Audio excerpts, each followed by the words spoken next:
As we work through John's message, we see that there are four groups of people who respond. And the first group we're looking at are the religious leaders who are supposed to be the ones who reflect God's image in such a way that they're attractive and create this picture of God's heart, that none should perish and all should be saved. And I love that picture that Peter gives us in his letter of God's heart that has this dual pumping of the heart that beats, but none should perish and all should be saved. None should perish and all should be saved. And John's message is that people who identify as followers of the Messiah, who've repented and turned to God and received this gift of salvation, have a responsibility to reflect the image of God and bear fruit that is attractive to others and reproduces in other people.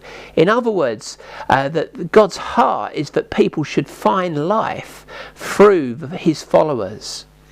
And we have this picture of the nation of Israel, the descendants of Abraham, but also of the church being grafted into this rootstock, that we have the privilege of enjoying the blessings, but a shared responsibility to reflect the image of God.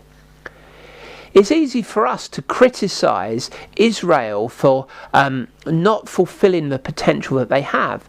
And in the Old Testament we see this people who are given the promised land, they're given the inheritance, and they're called to be a fruitful vine that's attractive to the world.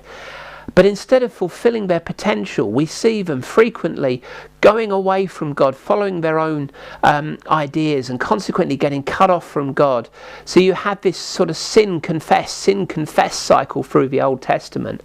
And we often read the Old Testament through critical eyes of saying, here was a people who rebelled against God. But actually, the church can be just as fickle as what we see in the Old Testament of the people of Israel. We have a responsibility to live that life that God has called us to. Just if we're going to share us in the blessings of the children of Israel by being grafted in, we have a responsibility the same as the children of Israel had, to be that vine that is attractive and reproducing itself and attracting people to follow God.